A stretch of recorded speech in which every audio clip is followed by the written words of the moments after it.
So please give a warm Canadian welcome to the man, Richard Bliss Brooke.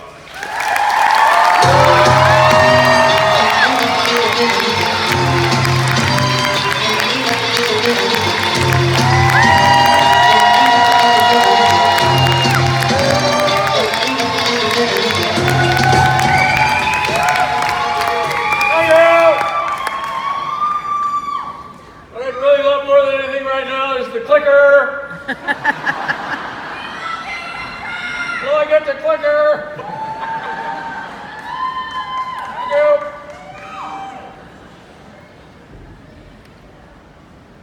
So I put together this beautiful PowerPoint.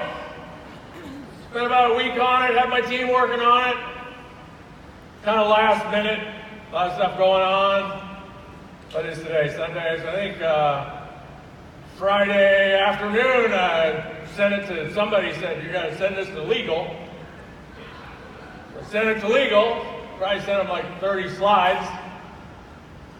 And they sent this one back. This is all I got. This is the only one they approved.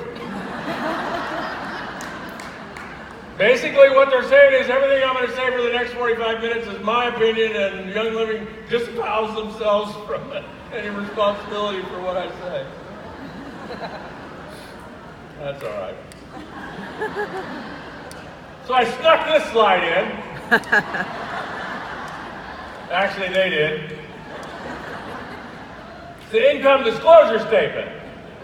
So I think I was dreaming this is where I came up with this little shtick about they got rid of all my slides. I think I was dreaming it. I was thinking, well, what if they did get rid of all my slides and the only thing I had were 2 disclaimers? First one is, this is all Richard's opinion, don't pay any attention to it. And the second one is, this is how much money everybody in Young Living makes. So I can work with that. In fact, we are building an empire here in Young Living, and I think I can do it with just like 2 slides. One is the income disclosure statement. The cool thing about Young Living's income disclosure statement is in every other company that I know of in this profession, the sales leaders hide it. Like the worst thing for them is when kind of the legal platform or environment for network marketing said, hey, if you're going to talk about lifestyle or you're going to mention any kind of money at all, you got to show everybody what the average people are earning it. So everybody just hid that, and nobody wanted to show it. They were embarrassed by it. All they did was apologize for it. So I'm thinking with Young Livings, we really only need a 2-slide opportunity meeting. The first one is the income disclosure statement, and the second one is maybe a picture of a tree. You could ask the prospect, when is the best time to plant a tree?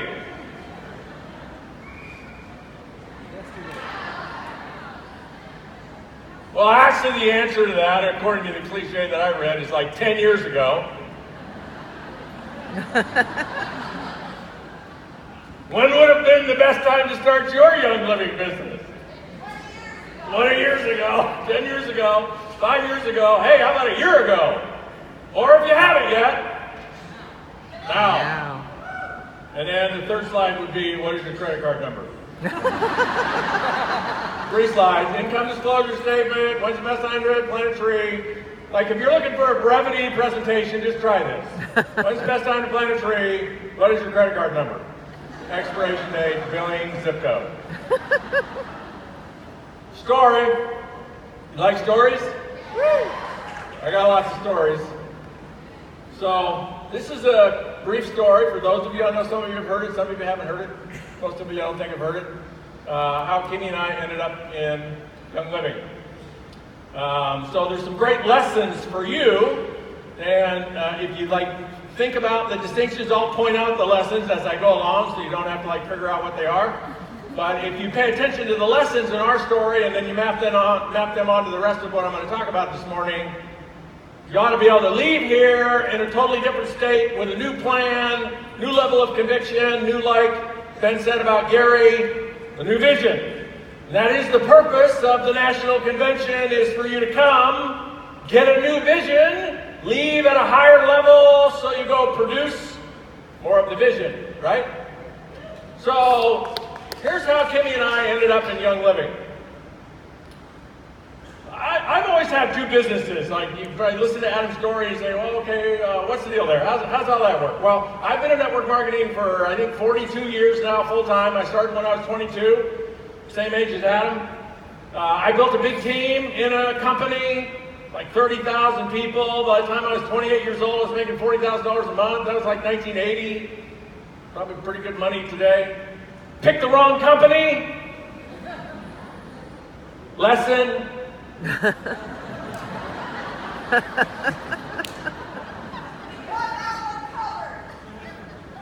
do have that one covered. So think about it though, when you're talking to people, what if people actually go out and they actually go through that, they get that breakthrough that we're all looking for, where we actually, all the lights come on and our belief lights up and we change our story, we have an epiphany, it's our defining moment.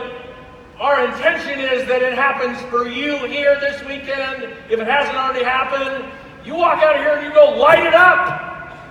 And you start calling people and messaging people and apping people and you start sharing powerfully. And you get all your friends and business associates and anybody ever sitting next to you on an airplane involved in your team. And then the deal goes out of business. Oh my gosh. So do you know how many people that join network marketing ever think about that before they join the company they join? There is a percentage. What percentage of people ever like do diligence on a company? Like, if I build this, will they pay me forever? You know what percentage of people ever do that due diligence? There's a percentage. None. Nobody ever. They just signed up. They get all excited and sign up. Well, I did that. I got all excited and signed up. I actually built for 9 years, got paid for 12 years. All of a sudden, it's over. So then I wised up. I said, well, this can't happen again, so what I have to do is own my own company, which I did from 1986 until 2017. I own my own network marketing company. And for the last 25 years, I've also, kind of parallel to my own network marketing company, had a tools and coaching and training business for network marketers. Why? Well, because my people wouldn't listen to me anymore. So I went out and said, hey, you ever heard me talk? And they go, no. Cool. So I had this business going for like 25 years, and when Kimmy and I got married, I don't know, 4, 5, 6 years or whatever, 5, I think our anniversary is 4 years. 4 years coming up. December 29th. So when Kimmy joined me, we sort of spooled up the coaching and retreat and training business, and then something started happening. We have these retreats, and Adam has been to one, and so one of the things that we noticed in these retreats, which had nothing to do with our network marketing company, this was our training and coaching business, we just noticed that about half of the people at our retreats were Young Living people. And we just, it's like snuck up on us. It had probably been happening for a couple of years, but we just didn't pay any attention. And so we would ask these Young Living people that were our retreats, we'd say, so, what company are you in? They'd say, oh, Young Living. Oh, yeah. And how long have you been in Young Living? And usually they say something like, 37 years, but I only started building 18 months ago. The lesson, that's one of the other lessons. I lost track of what the numbers are, but that's the lesson. And so we say, oh, well, what happened that you started building? And you know what, they'd all have a different variation of it, but they tell us a story about their defining moment, their epiphany. They listened to an audio, they read a book, they went to an event, they got on a webinar, they heard it from somebody in a way where all the lights went on, and they said, oh yeah, I got it, that the real opportunity here is to build a team. And so we would ask them, so what rank are you? And they would say ranks, and we didn't really know what those were. And so then we would ask them, so it's only 10 people in a retreat, it's pretty intimate, we have a big privacy thing, so we say, so, how much money are you making? after 18 months, Young Living Distributor. They say things like, $9,000 a month, $12,000 a month, $4,000 a month. We had people say, I'm a diamond. How long have you been in Young Living? I've been building for like 3.5 years. Well, what do you earn? Like $35,000 a month, $80,000 a month. So we still didn't get it. We didn't. And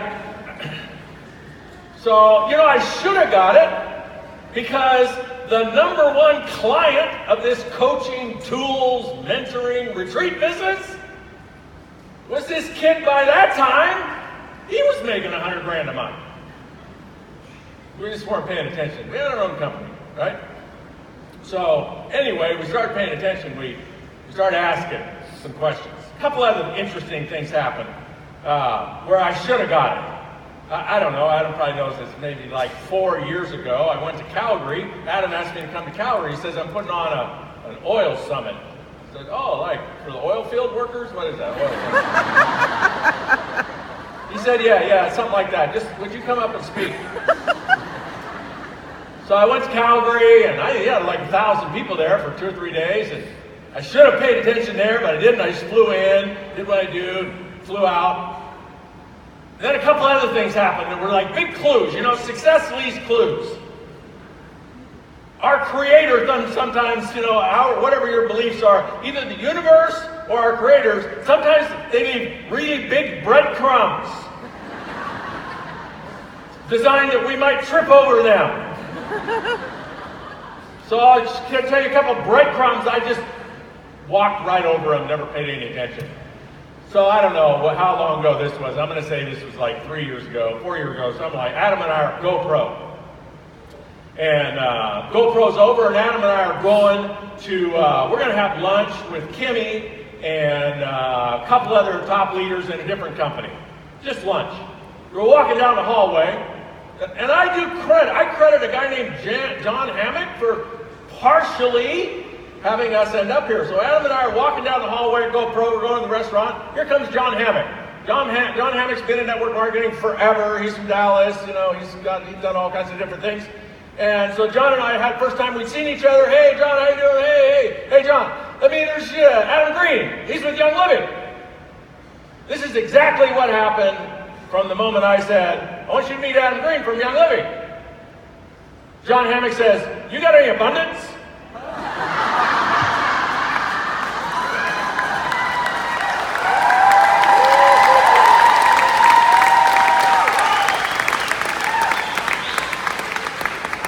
At that time, I'd been full-time in network marketing for 38 years. I had never, ever, ever seen a competitor in network marketing meet a competitor in another company and ask them, do you have any of your products on you? So Adam, he like pulls some little satchel out of his coat pocket. He says, well, in fact, I just happen to have my own personal supply, and he took the bottle out, and he says, looks like it might be half left.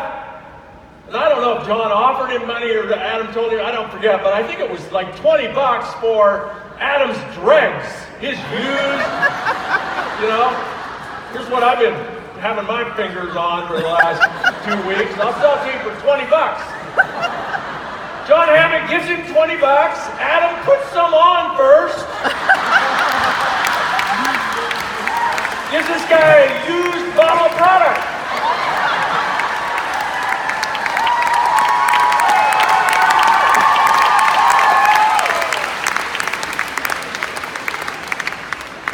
At that time, I did 42 years now. At that time, about 38 years full time.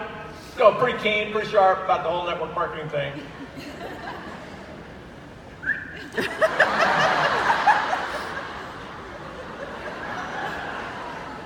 So we go to lunch. I mean, if you believe in God, this is God talking to me. Hey, Brooke. I want to wake up and smell the abundance.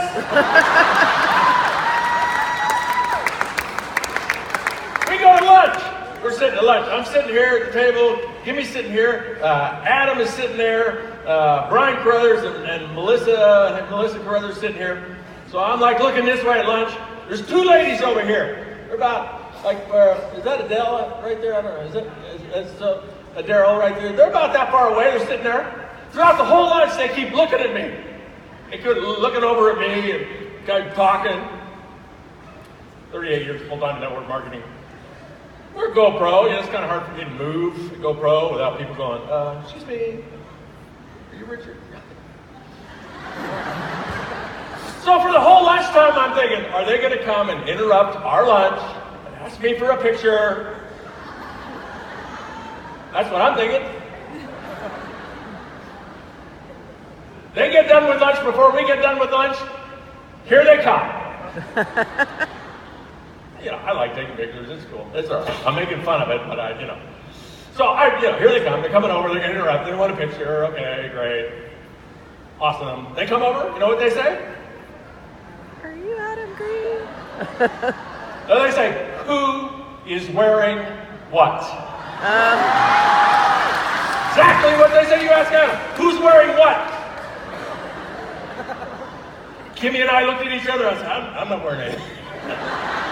Like wearing Brute in sophomore high school, and I like put a half a bottle on me, going out on a date, and the girl was like, I quit wearing it. Brian Carruthers and Melissa, no, we're not wearing anything. Adam's sitting there like 6 canaries and all their feathers coming out of his mouth.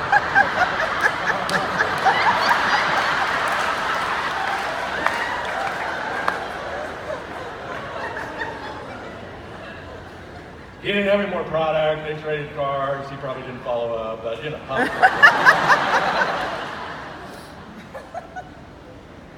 So anyway, long story short, which all my stories are long. We got to digging around in Adam's back office. We finally got a little bit smart and said, hey, Adam, what is the deal here with the oils? And so first thing we thought is, well, it's the oils. So I know a lot of people in the industry, a lot of owners, a lot of CEOs. So I called half a dozen people that I know that have recently, and at that time, in the last 4 or 5 years, added like the 10 most popular oils to their product suite. And I said, hey, how did that oil, adding the oil division, how did that do for you? Did that like make a big difference? You know what they said to a person? In fact, since then I've actually looked and inquired. You know what it is to a company? Companies that add oils, like trying to copy, oils are big, we'll add oils. You know what it does for their sales? It's another percentage. None. Nothing. Didn't do anything for their sales. So we go back to Adam and say, okay, it's not oils, Adam. It's something more than oils. It's something, and here's what I would liken it to. I would liken it to like your great-grandmother's recipe for meatloaf or soup or whatever. You may have the list of what's in it, but if you don't have the magic and the love and the history and the passion and the genius of what we taste, hey, if you don't have it, what's it taste like? It's like something is missing, right? So anyway, we're digging around Adam's dashboard. I'm asking Adam, so what's this number? What's this? I'm all about numbers. And so I said, what's that number? And it was, as I recall, I embellished. And sometimes once you embellish once, then you start listening to your own embellishment. And as I recall, it was 46%. And I've come down, because the first year I told the story, I think I said 56%. And I brought it down. As I recall, it was 46%. So I asked him, I said, how do you calculate that number? We're just digging around through numbers. He says this, I'll never forget in my body how every cell in my body responded to him saying this about 46%. He said, that is the percentage of people that have ever joined my team that were active on Essential Rewards last month at $100 a month or more. And I had an immediate, like not something that you think, but an immediate reactional, like bodily response that the intention was to articulate a male cow, an uncastrated male cow, defecating in the field.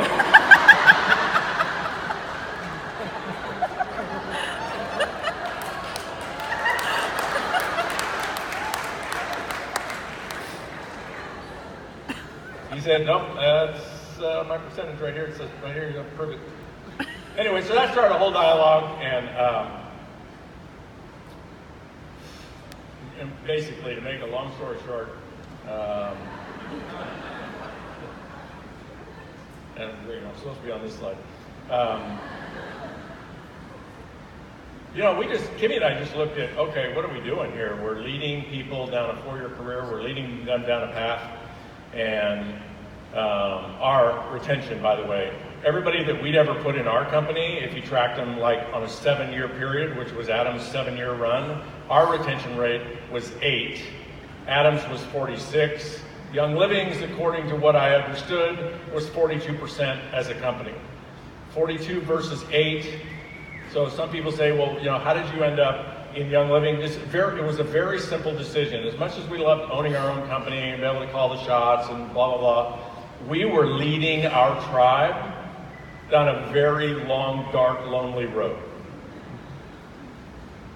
at an 8% retention. By the way, that's my favorite product.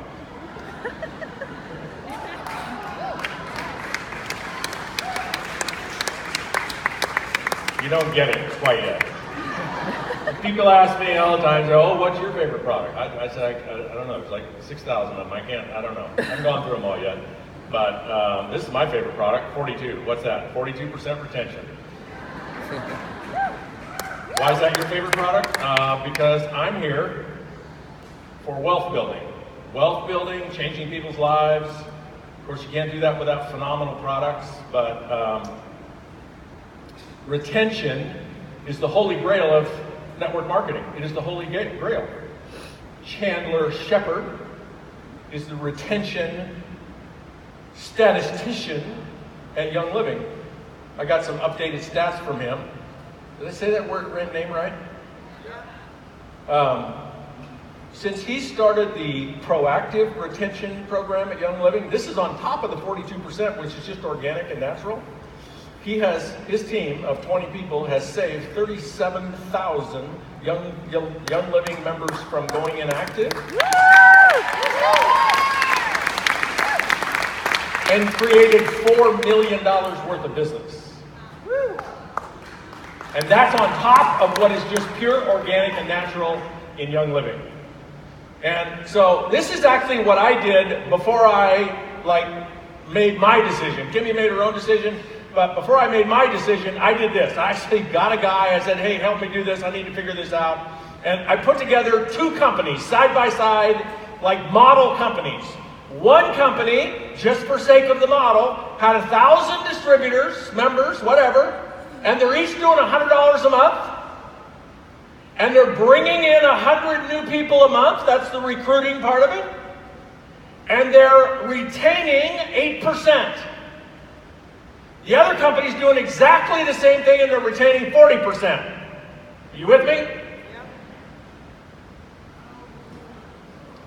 You may not be able to read the numbers, but at year 7, the company retaining 8% is doing $764,000 a month in business, and the company retaining 40% is doing $11,620,000 a month in business. And the decision then became totally simple for us, because we were leading people down a lonely, dark, dangerous road fraught with people can't hang in for that long.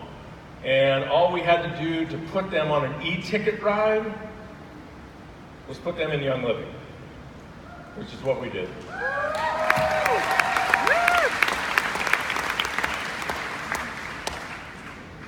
One of the things that showed up for me as I studied Young Living is I have for decades had a vision of, gosh, would the universe, would the network marketing profession, would business in general please deliver us a new role model and leader to the network marketing profession?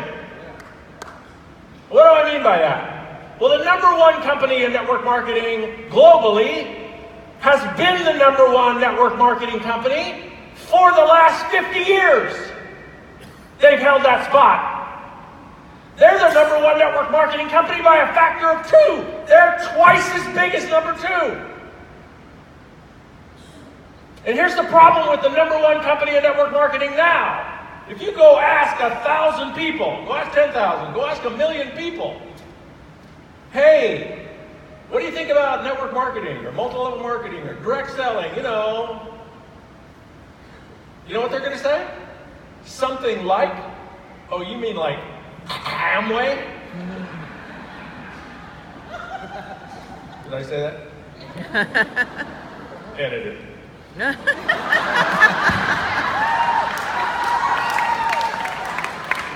Right? And what's in their body when they say it?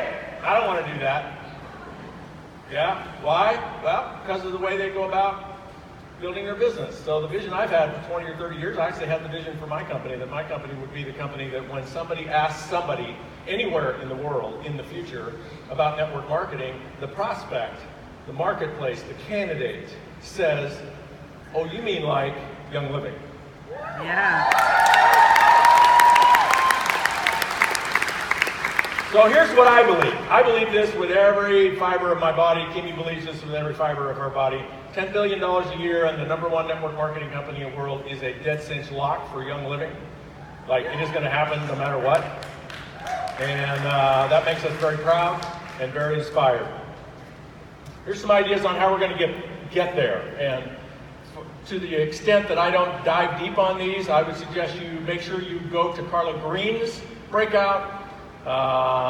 You go to Kimmy's breakout at 5 o'clock and you learn how to build a team. Because, historically, what Young Living has done has been deeply steeped in the products, which I do not want you to hear. I beg you not to hear. Anything I'm going to say up here is that I'm critical of that. I am not at all. I admire it to the nth degree. It is what has got you here. It is what has got you here with a stellar reputation. It is what makes you a 10-foot tall and bulletproof opportunity. It actually is what allows us to perhaps raise our sights on do more sharing. Whether you call it sharing, I call it recruiting. I know that's a dirty 6-letter word, recruit. I don't care if you call it sharing, recruiting, channeling Gary and Mary Young to your prospects. Whatever you call it, we just need to do more of it. Because probably a pure like 97, 98% of the people in Young Living still today, they don't get the opportunity. They get the products, but they don't get the opportunity. So what we could do to get to 10 million and get there faster is we could create balance. What do I mean by balance? Simply this.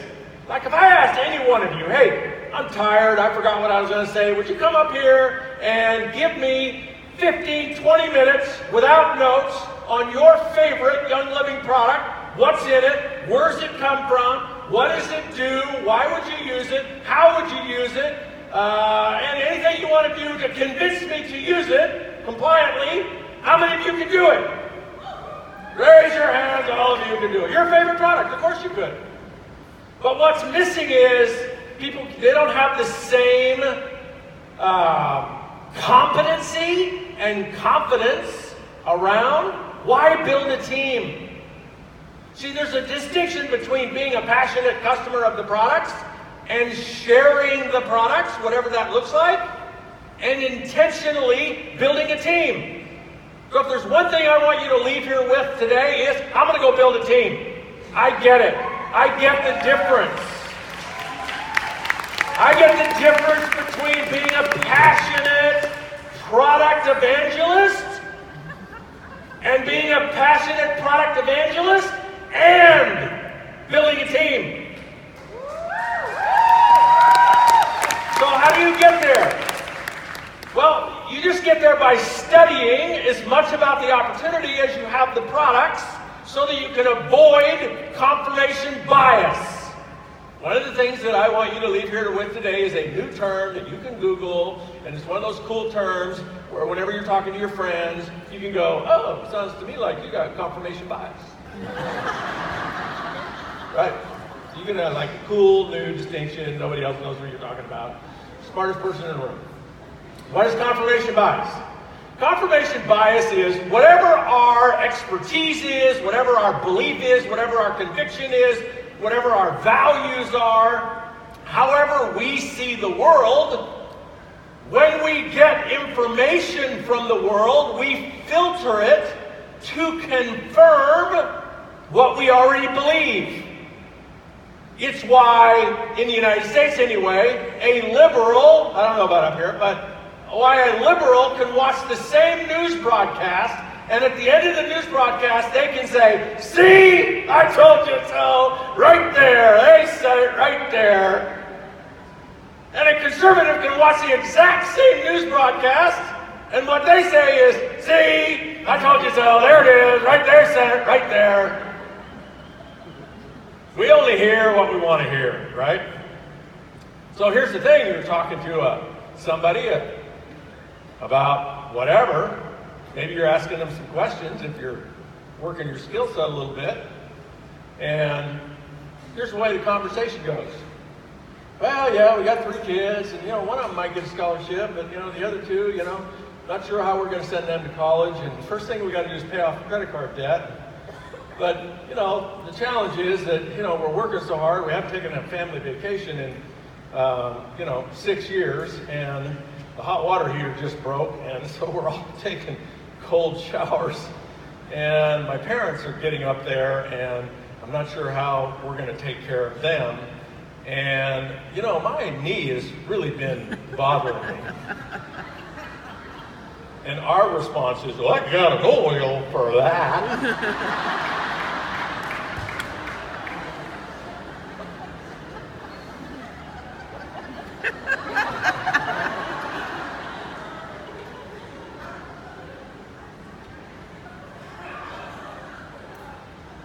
This is where legal edited one of my slides. What this slide says is, people think more about, like in a 24-hour basis.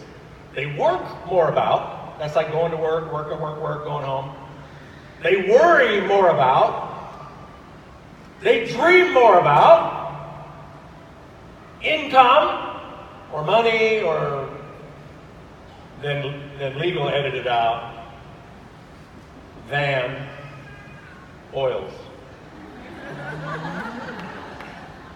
I don't know why they edited it out. I just put it back in. Think about it. Everybody that you're ever going to talk to about Young Living, if you could peek into their mind, you can watch what they've thought about on some kind of screen, that'll probably happen pretty soon. You go through social media, you find somebody, and what shows up on the screen is everything they're thinking about. So you think on a 24-hour basis, a mother of 3, and well, she's a good candidate for Young Living. She's like a mother of 7, and she's on, number 8's on the way, right? We figured that out real quick. The more kids you have in Young Living, the higher your rank, the more money you make. Family values, right?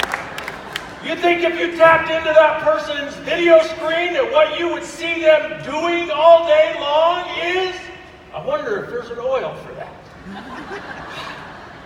Some oil. What do you think they're thinking about? Something connected to money. And yet we don't offer it. Why? Because we're not confident, and we're not confidence. We don't have confidence, so we just let it go, right?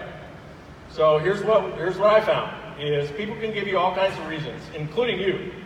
It's awesome that you're here. Hats off, standing ovation to all of you that are here. Big, huge, courageous decision. Because sooner or later, if you keep going to events, all the lights going to come on, you're going to start building a team. And that's what needs to happen, is everybody needs to build a team. And when everybody starts building a team, this thing's going to explode, really explode, without a lot of the company trying to make it explode. It's just going to go viral. And I'm not suggesting it's not already viral. It is. It's like crazy successful already. But you heard Ben, you saw Ben's statistics, like 0.4% of people in Canada are Young Living distributors. And you know, I can imagine a neighborhood where at least it's like 1 out of 10, right? So here's when people start to light it up. Here's when people go from being a prospect to a Young Living member, and then they go from being a Young Living member to a Young Living member who's decided to build a team when they understand that the work is worth it. What's the worth? Work, sharing stories, having classes. But the real work, worth it, is asset income. What is asset income? That's distinct from earned income. If you wonder why people aren't lighting it up when you say, hey, I got an opportunity to earn some extra money, it's because they can earn some extra money doing what they already do. They could go to work at Tom Hortons, is that it? Tom Hortons? I got mixed up. I'm sorry. Get my words mixed up sometimes. I don't even know what country I'm in. I'm surprised Ben Riley can even like say 3 sentences that make sense together to Canadians without thinking he's in Cambodia or the Philippines or someplace. I don't know how he does it. Yes, but yeah. So and I don't even remember what I was talking. Oh yeah. So here's the thing: people can go make another $500 a month or $1,000 a month working at Tom Hortons or whatever it is, or in the United States, Walmart, or they can make $500 a month doing 1,000 things. How come they're not doing it? Why don't they have 2 or 3 jobs? Because that's grinder income. That's the same kind of income they grind all day for now. It's no fun. They don't want to do that. They'd rather be home with their kids, right? That's why they don't respond to, hey, I got an opportunity for making extra money. No big deal. What you want to ask somebody is, hey, what if you worked on something? What if you worked on a project for 3 or 4 years, and the project paid you like $1,000, $1,500 a month, and then you got paid the $1,000, $1,500 a month for the rest of your life? Not only the rest of your life, what about if your kids got the $1,000 a month for the rest of their lives? Paint a different picture, different value. That's how you light people up to do this. How are we going to get to $1 billion? Oh, that's supposed to say 10 billion. I think $1 billion was like a year and a half ago. How are we going to get to 10 billion? We're going to recruit our way there. Here's a simple model. I figured out through my own analysis, which is probably not completely accurate, it's a guess, that there are about 1 million active distributors in Young Living worldwide now. I know there's probably 2 or 3 or 4 or 5 million in some kind of category, but there's about 1 million. How do I know that? Well, the average Young Living member does about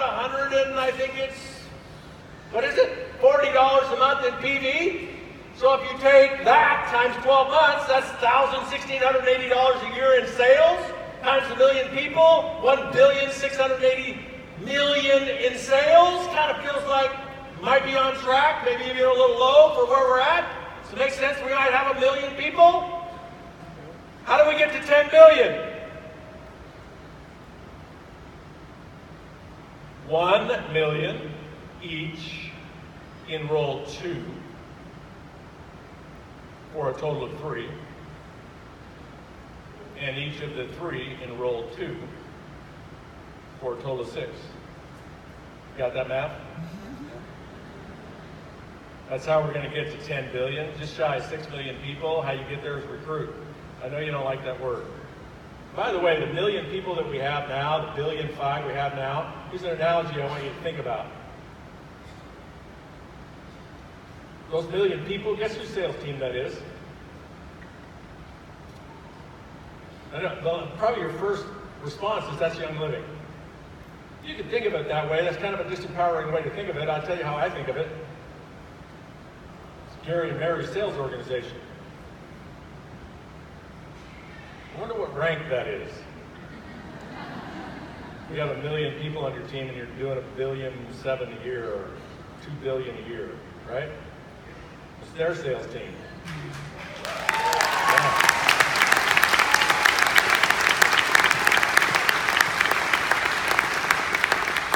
So,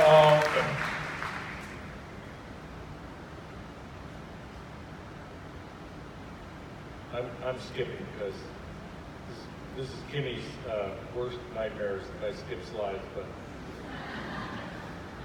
I talk too long. So here's like perspective for you to like get in your head, okay? So by the way, how many of you would like for Young Living to become the reigning heir of the direct selling profession?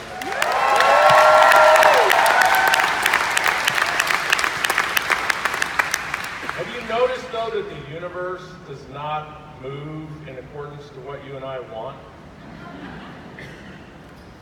That doesn't make any difference at all. So it's nice that you want it. How many of you are willing to commit to making it happen? So, no matter how you thought about how Mary and Gary built Young Living, I just want you to imagine, visualize following them around for the last 25 years. Just follow them around for the last 25 years and listen to their conversations. Were they evangelists for the product? Yes. Do you think Gary and Mary ever suggested to anyone they were talking to product about that they also might want to be a member? Yes. Do you think once they become a member, Gary and Mary ever suggested the possibility or cast the vision of, hey, what do you think about maybe recruiting someone? Now, they may not use that word, but here's the perspective I want you to get, folks. This is like, there's a disconnect, and it's a powerful disconnect. I'll end with a story about how powerful a disconnect it is. But you got two people that spent the last 25 years building a sales organization of 1 million people doing almost $2 billion a year, and they're not any different than you and I. Like, if they did it, you can do it. And here's what I want you to think about every morning. This is an assignment for you. I want you to think about this every morning. Every morning, I want you to visualize that Gary and Mary are in your kitchen. In your kitchen. Put it on your vision board. They're in your kitchen, and they're having coffee with you. Every morning. At least 6 days a week. Did I say coffee? I lost my mind. I was just totally lost my mind. You know what? You got 3 minutes and 12 seconds to go. You made it all the way, and then you totally botched it. Tea. Getting tea with Mary and Gary. You're asleep. You're having ninja. You're having all of that. You're having that. I know. The only slide I get now is this giant. We've got 2 minutes left. So I want you to imagine that you're having tea, you're having Ninja Red, you're having those products with Gary and Mary, and what Gary and Mary ask you every morning is, so Emily, who are we going to talk to today? What are you going to do today? What are you going to do this week? What are you going to do this month? I just want you to imagine that. I want you to imagine that you are partnered up with this couple, and they're with you every day, and they're talking to you about what they did, and they're encouraging you to do the same thing. Can you do that? Yes. I'm going to make you a solemn promise that if you'll do that for even 30 seconds every morning, it'll dramatically change what you do that day. It'll dramatically change what you do that month and that week.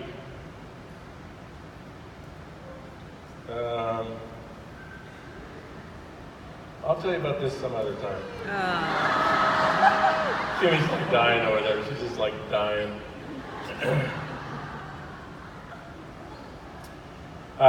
Here's some irony for you.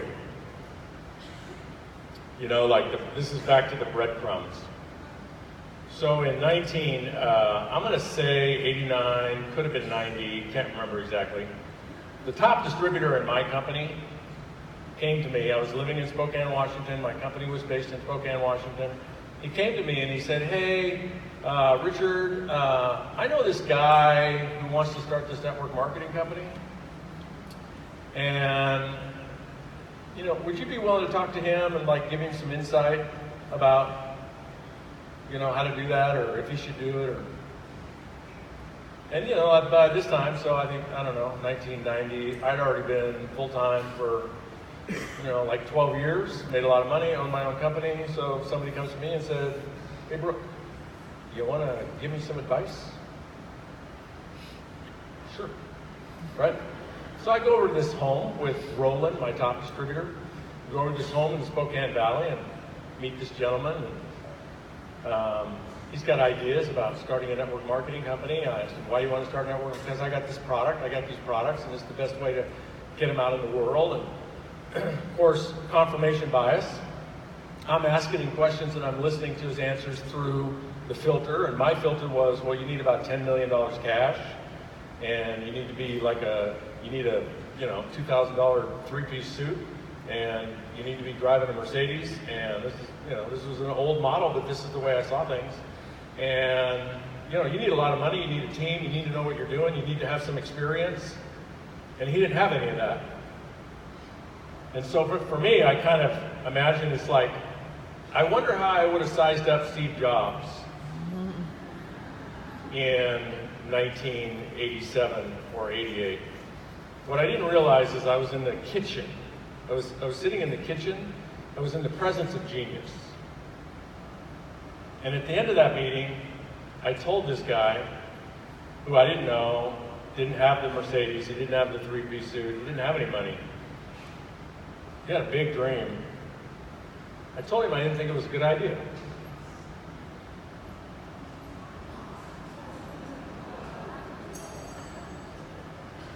Sometimes when I tell that story, I laugh about it.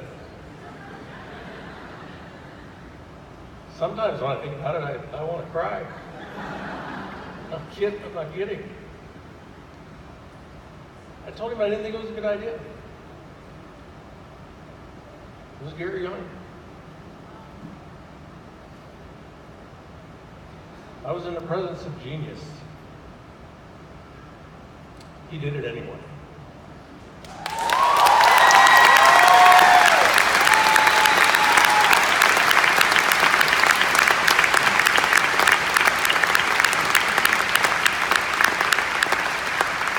You probably know this, that words paint the picture, words cast the vision, and words are the architect of belief. Could I get you all to stand up for me? I know, standing about everybody else standing there. Is he going to make me meet my neighbor and share my own story? Now I want you to go find somebody in the room you've never met before and give them a big hug and tell them how much you love them. No, I'm kidding, stop.